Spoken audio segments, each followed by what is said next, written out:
प्रायोजक राम बंधू लोणचे. आता प्रत्येक जण जिंकेल.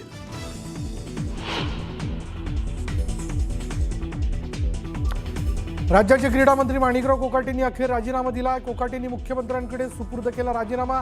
क्रीडा खातं अजित पवारांकडे सोपवलं.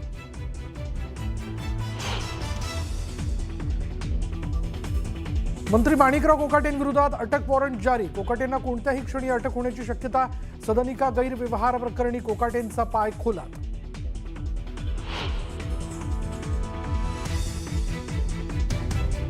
कोकाटेंच्या जामीन अर्जावर न्यायालयाकडून तातडीच्या सुनावणीस नकार. 19 डिसेंबरला होणार सुनावणी. तर रक्तदाबाच्या त्रासानं कोकाटे सध्या लीलावती रुग्णालयात दाखल.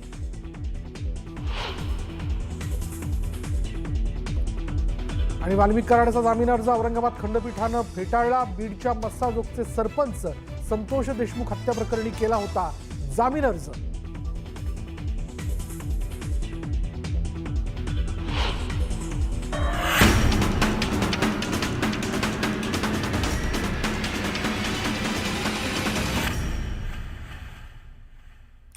आता आपण बघणार आहोत सुपरफास्ट 100.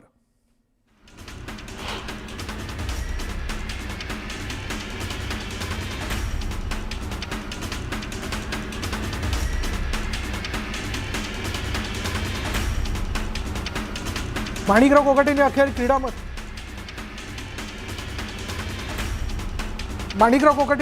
मंत्री पदाचा राजीनामा दिला. कोकाटेंनी मुख्यमंत्र्यांकडे आपला राजीनामा सुपूर्द केला. मुख्यमंत्र्यांच्या शिफारशीनंतर कोकाटेंकडील क्रीडा खातं काढून अजित पवारांकडे देण्यात आले.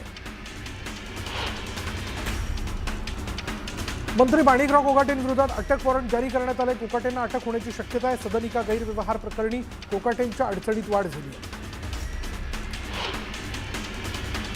माणिकराव कोकाटेंनी केलेल्या अर्जावर तातडीच्या सुनावणीस न्यायालयाने नकार दिला. 19 डिसेंबरला या प्रकरणाची सुनावणी होणार आहे आणि त्यामुळे कोकाटेंवर अटकेची टांगती तलवार कायम आहे. माणिकराव कोकाटेंना उच्च रक्तदाबाचा त्रास जाणवू लागल्यानं त्यांना लीलावती रुग्णालयात दाखल करण्यात आले. कोकाटेंवर सध्या लीलावती रुग्णालयात उपचार सुरू आहेत. ही सगळ्यात मोठी आणि महत्त्वाची बातमी आपण बघू शकतोय. माणिकराव कोकाटे यांचा राजीनामा झाल्याची माहिती समोर येतेय. आताची सगळ्यात मोठी आणि महत्त्वाची बातमी, कधी हा राजीनामा होणार याकडे सगळ्यांचं लक्ष होतं, कारण त्यांना शिक्षा सुनावण्यात आली आहे आणि त्यामुळे राजीनामा कधी होणार याकडे लक्ष असतानाच आता ही सगळ्यात मोठी बातमी आपल्या हाती आली आहे. आणि याविषयी अधिक माहितीसाठी आपले प्रतिनिधी राहुल झोरी आपल्यासोबत जोडले गेले आहेत. राहुल, नेमका काय घडलं, कशा पद्धतीनं माणिकराव कोकाटेंनी राजीनामा दिलाय? बरं, अगदी बरोबर आहे. सकाळपासूनच न्यूज 18 लोकमतनं सर्वात आधी सांगितलं होतं की माणिकराव कोकाटे यांच्या राजीनाम्यावर फक्त औपचारिकता बाकी आहे. आज अखेर न्यूज 18 लोकमतच्या बातमीवर शिक्कामोर्तब झालेला आहे. अजित पवारांकडे माणिकराव कोकाटे यांचं खातं देण्यात आलेलं आहे. आज सकाळी अजित पवार यांनी मुख्यमंत्र्यांची भेट घेतली होती आणि त्याच वेळी या संदर्भातली औपचारिकता जी आहे ती केवळ बाकी होती. एकंदरीत बघितलं तर माणिकराव कोकाटे ज्यांना 2 वर्षांची शिक्षा सुनावली गेली आहे, माणिकराव कोकाटेंनी कोर्टाची देखील दिशाभूल केली अशा पद्धतीनं कोर्टानं त्यांना सुनावलं होतं. आणि या संदर्भात भाजप असेल किंवा शिवसेना शिंदे गट असेल, दोघांनी याबद्दलची नाराजी जी आहे ती व्यक्त केली होती. एकंदरीत बघितलं तर माणिकराव कोकाटे यांचा राजीनामा होणार हे न्यूज 18 लोकमतनं अगदी सर्वात प्रथम वारंवार सांगितलं होतं आणि यावरच आता शिक्कामोर्तब झालंय. अजित पवार यांच्याकडे माणिकराव कोकाटे यांचं क्रीडा खातं सोपवण्यात आले. त्यामुळे एकंदरीत बघितलं तर दिवसभराच्या संपूर्ण घडामोडीची आताची सर्वात मोठी बातमी, क्रीडा खातं जे एकमेव खातं माणिकराव कोकाटे यांच्याकडे राहिलं होतं. यापूर्वी कृषी खातं हे त्यांच्याकडून काढण्यात आलं होतं आणि आता पूर्णपणे त्यांच्याकडे कोणतंही खातं राहिलं नाही. याचाच अर्थ माणिकराव कोकाटे यांचे मंत्रिपद गेलंच. मात्र आता येत्या काळात कशा पद्धतीनं कायदेशीर कारवाईला सामोरं जात आहेत हे देखील बघावं लागेल. एकंदरीत बघितलं तर मुख्यमंत्री देवेंद्र फडणवीस यांनी देखील सांगितलं होतं की अशा पद्धतीनं कायदेशीर बाजू ही त्यांनी सांभाळायला हवी होती. मात्र तसं झालं नाही. तर कारवाई मात्र निश्चित होईल आणि आत्ता अखेर ही कारवाई झाली आहे असंच म्हणावं लागेल. शिवसेना युबीटीच्या सुषमा अंधारे आपल्या सोबत आहेत, त्यांच्याकडे आपण जाऊयात. सुषमा ताई, अखेर माणिकराव कोकाटेंचा राजीनामा झालाय, तुमची पहिली प्रतिक्रिया काय?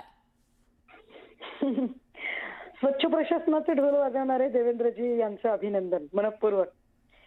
पहिल्या वर्षात पहिली विकेट पडली, दुसऱ्या वर्षात दुसरी विकेट. अजून एक विकेट पडणं बाकी आहे, तेही पडेल लवकरच. परंतु या सगळ्यातनं एक स्पष्ट होते की या सरकारचा चेहरा मोहरा काय आहे. आणि माणिकराव कोकाटेंचा राजीनामा खरं तर तो उशिरा झालेला आहे, पण हरकत नाही, तरी हरकत नाही. पण मला वाटतं की महाराष्ट्राच्या जनतेसाठी हा फार फार फार मोठा मेसेज आहे की महायुतीचं सरकार हे किती भ्रष्टाचाराने बरबटलेलं सरकार आहे. पण सुषमाताई, आधी सुद्धा शिक्षा झालेली होती, कनिष्ठ न्यायालयाने शिक्षा सुनावलेली होती फेब्रुवारीमध्ये, त्यावेळेला राजीनामा घेतला नाही, पण आता राजीनामा घेऊन एक मेसेज देण्याचा प्रयत्न महायुती सरकारनं केल्याचं दिसतंय.